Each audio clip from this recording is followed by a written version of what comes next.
Today, Wednesday, December 3. Who knew that this was a day that had so much history connected to it? In fact, how's this? In 1586, some bloke introduced potatoes to England from Colombia. On this day, in 1854, the soldiers opened fire on the workers at the Eureka Stockade, killing 22 miners. On this day in 1968, the King, Elvis Presley, delivered the most sensational performance of his career. Great doco about it, by the way, here on Foxtel or on Binge. Go searching for it. Elvis in the 68 comeback special aired on NBC on this day. But above all, on this day, 3 years ago, two titans of Western politics, two men who could see so far into the future that they not only knew the path towards 83% renewable energy in this country, but they had a promise that came with it, a promise of cheaper power bills. These men were the then opposition leader, Anthony Albanese, and his brave and bold energy and climate change spokesperson, Chris Bowen. These two men knew that just a couple of years earlier, Bill Shorten had been roundly defeated at an election in 2019, basically promising the same stuff, but not wrapping the package with the $275 promise. This was a great moment in Australian politics, forever remembered by the internet. Today, I announce Labor's plan to create jobs, cut power bills, boost renewables and reduce emissions. It will see electricity prices fall from the current level by $275 for households by 2025, at the end of our first term, if we're successful. Get out of the way, Elvis. There's a new rock star in town. And this man was on a path to the Prime Ministership, knowing that if he just put the right amount of lipstick on the pig and promised jobs that never turned up, or a cut to power bills that was never achievable, it wouldn't matter, because the media that cover him, so lost in the lustre of his star and his celebrity, knowing that the 3rd of December is a day that changes the world forever, from potatoes to black leather or the Eureka Stockade. This is a day that matters. And the media, they ate it up. Also promising Australian households will save $275 a year on their power bills by 2025. Promising to cut electricity bills by $275 a year by 2025 and $378 by 2030. Intent on not repeating the mistakes of the last election campaign, this one full of detail. It's time to kick some policy goals. We're now in the fourth quarter. The wind's at our back. Hoping to leave Scott Morrison... Copy, Felix. Please turn the cut ahead. ...calling for help. I mean, just forget Heartbreak Hotel. This was the song that Australia wanted to sing, which was the Somewhere Over the Rainbow. Not quite a link to this day, but anyway, that somewhere over the rainbow, there was cheaper electricity. There was cleaner electricity. There was a new future that meant we could change the weather. Because Australia is 1% of global emissions. And if we cut 43% of 1%, then suddenly there'll never be another bushfire. The promise will be, as Barack Obama himself had said, that the rising seas would be turned away. That's why I remember this day forever. Because the vision and the promise was so clear that they were so proud of it. No embarrassment. Such confidence it would be achieved that they said it over and over and over and over and over and over and over and over. Reducing power prices by $275. By 2025, $275 a year. $275 a year. We'll get power prices down by $275 a year. Over and over and over and over again. And they connected with us. They met us where we are as they charted a course to the future. Finally, the climate wars would be over. Yeah, that was all garbage. You knew it and I knew it at the time. The problem with the transition to renewable energy is that it had to be built. None of it's free. Either the government was going to pay for it or the power companies were going to pay for it, and that means you, the customer, was going to pay for it. Literally, the CSIRO back then was suggesting it'd cost $1 trillion. Oh, now it's $500 billion. Green groups say that to not just build all of the wind farms and the solar farms, whatever, environment, birds, koalas, whatever, man, this is rock and roll. That all of this could all be achieved, we'd all be fine. Of course, the result has been prices that have never come down. They've never come down naturally. The cost of producing it, costing way more. The cost of building it is, of course, billions of dollars. And the reality was that before we gave up on the Bathurst-winning car, we were being forced to jump into one that only had 3 wheels. But the promise was that we'd be able to cut the lap record and save money while we're doing it. Of course, as I say, the reality is that everything has gone up since this government came to power. All of its promises to make life better were lies. They will say that international events got in the way. But as we all know, this was a mob who wanted to spend even more in COVID. Didn't they want to buy Virgin Airlines?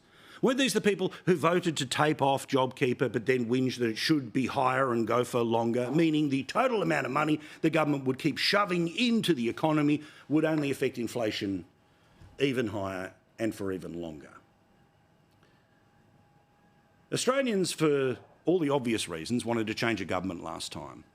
The problem is that it was a way of endorsing the lies at the heart of their campaign. Lies that now are going to bite them on the backside.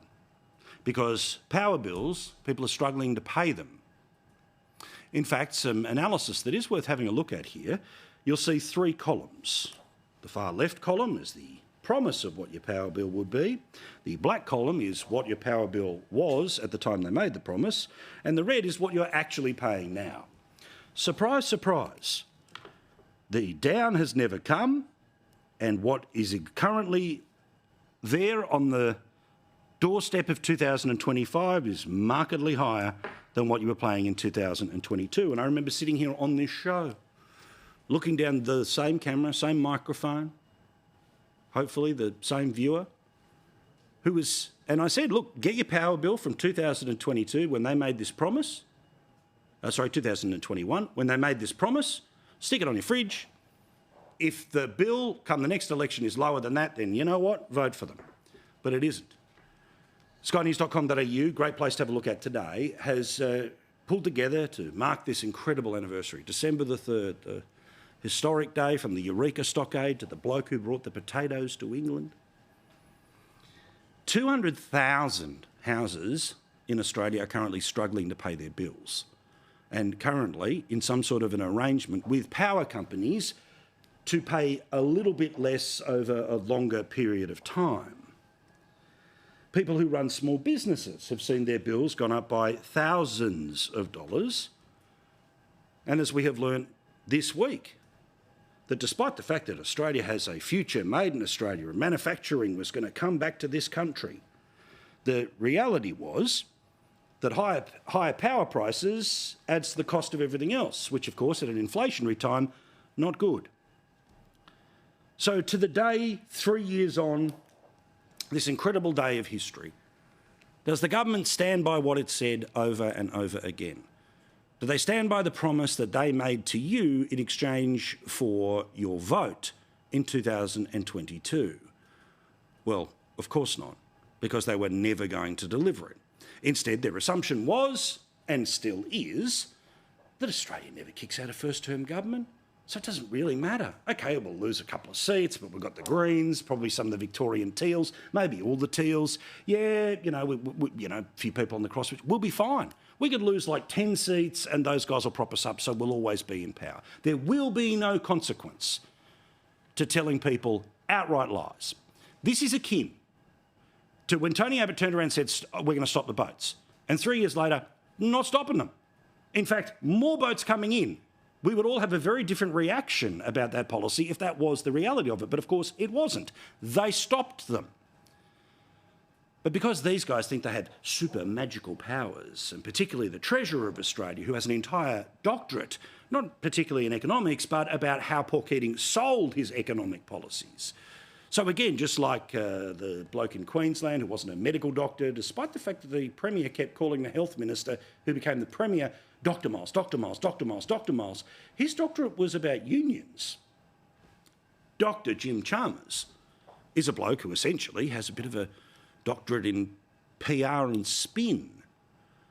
Well, on budget night, just this year, when he was confronted with the reality of, OK, look, you've got about a year to go, pretty obvious you're not going to get this promise, but he says, don't worry, it's a promise that never really mattered, despite the fact that they said it how many times? The number you're referring to was a forecast in 21 about an outcome in 25. We're providing energy bill relief in the here and now. We did in the last budget. We are again in the next budget, but there'll be more relief for more people in this budget. Oh, the modelling was different. So you didn't say it, you didn't say it, you didn't say it, you didn't say it, you didn't say it, you didn't say it, you didn't say it, you didn't say it. It's all gone. This is not the power bill reduction you are looking for. Please. That's how dumb they think the Australian electorate is, or that's how confident they are that most people who cover them, much of the access media, who knows that if you cause trouble for this government, they'll just freeze you out. And because they hope to be the government for the... Remember the Sydney Morning Herald writing the pieces like in the first 3 months that they were already planning a second term because of how amazing their polls were? Well, here we are. After promising to make everything better and everything got worse. After 12 interest rate rises and an absolute failure to cut your power bill.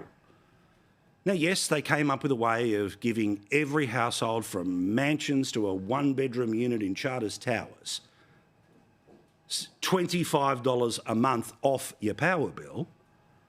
The reality is that because it keeps going up, it's all sort of been eaten up. The opinion polls have only gone one way for this government. Now, sure, there will be the occasional one where they might sort of flum a 51 to a 49, but many, certainly in the two-party preferred, have melted away, haven't they? But nothing to see here, don't worry, we're fine, the Teals will save us. We're 100% guaranteed to be the government for the next 3 years because, you know, it doesn't so unelectable, right? Well, thankfully, when there are opinion polls that are going in a particular trend, there are mates in the media that will step in to help you. The Turnbull Times would be an example of this, and when they're not begging you for money, we're in a scenario where they're running stories like that. Instead, today they released a poll which magically shows that 27% of people who last month said we were headed in the right direction has now become 38% of people. Apparently something magically changed by 11 points in the past month for people aged 35 to 54, which means the overall number of people right track, wrong track is now starting to head back towards even rather than where we all know it is, which is the joint is headed in the wrong direction. But nothing to see here. We know what we're doing. We're better than you. We're the Elvis. We're the rock stars of Australian politics. We're as brave as the fighters of the Eureka Stockade. And we are as revolutionary as the bloke who brought a potato to England.